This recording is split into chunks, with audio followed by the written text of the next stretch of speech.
the need to develop professionals in the financial and accounting services sector can be provided with access to strategic thought leadership and collaboration. This is done through the circle of influence to create influential engagement platforms, driving key stakeholders and the SETA to achieve and enhance the Fasset value proposition. To tell us more about this is Ayanda Mafuleka, who is the CEO of the Finance and Accounting Services Sector Education and Training Authority. Thank you very much for coming to our program. Thank you, Colleen. Thank you for having me. Yeah, give us a general picture on how you approach training of professionals in your sector. Okay, thanks, Colleen. But basically, Fasset, which is the Finance and Accounting Services SETA, we have adopted the pipeline of skills approach, where we develop, we start from the school-going learners up until to when they're employed. Basically, we look into, we talked to the school-going learners, grade 10 to grade 12, where we introduce them into our profession, which is the finance and accounting as well. So through the programs that we have, career awareness, and we are actually for the first time now in the country where we have also reaching out to the grade 7s. Where we are funding initiatives around the maths, many poor math and accounting as well, because we want to bring them to our sector.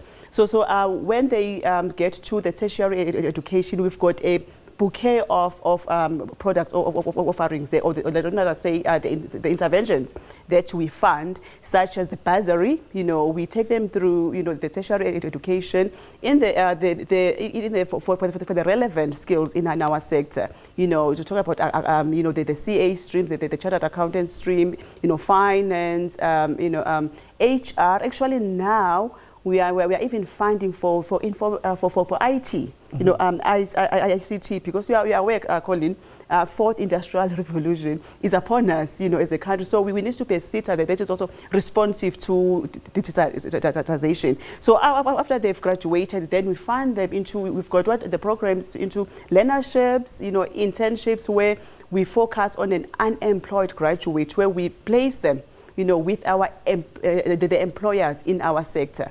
So we've got about more than 20,000 employers in our sector, where we place them there. So most of the time you'll find that there are employers who would not have positions available after training, because remember, entry-level positions are not guaranteed for all the learners who are on the internship programs after training.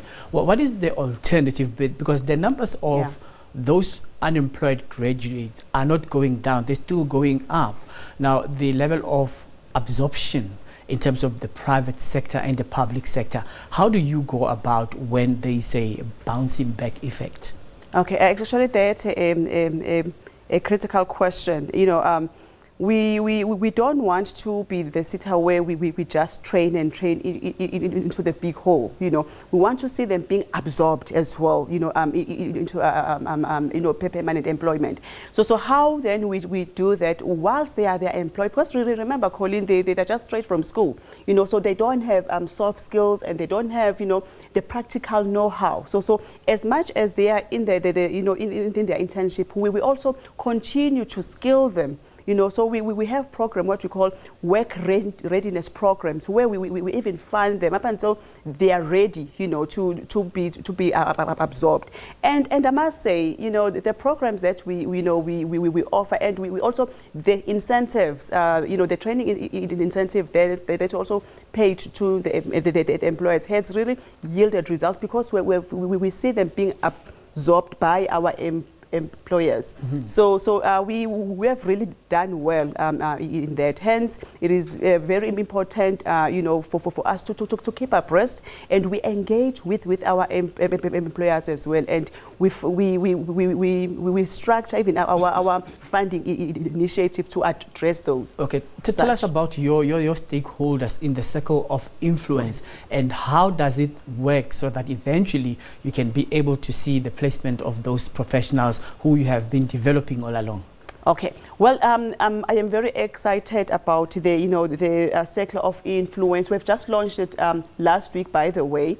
So basically, that is a forum where we say, I mean, we are a SETA that understand that we cannot do it all by ourselves. So we really need, we have also created this platform of thought leadership where we have invited various stakeholders, as I've said, you know, from the learner representative, and we have also had the fees must fall proponents that have come, the employers, the professional bodies, and the people from our academia as well, where we said, let's, you know, talk about this, give us ideas, how could we be the SETA that can even address and look into the skills of the future. As I've said earlier, we are looking into also the fourth industrial revolution is upon ourselves. Digitization and people out there, they are scared that they will lose jobs. So we need them to reskill people. So to answer your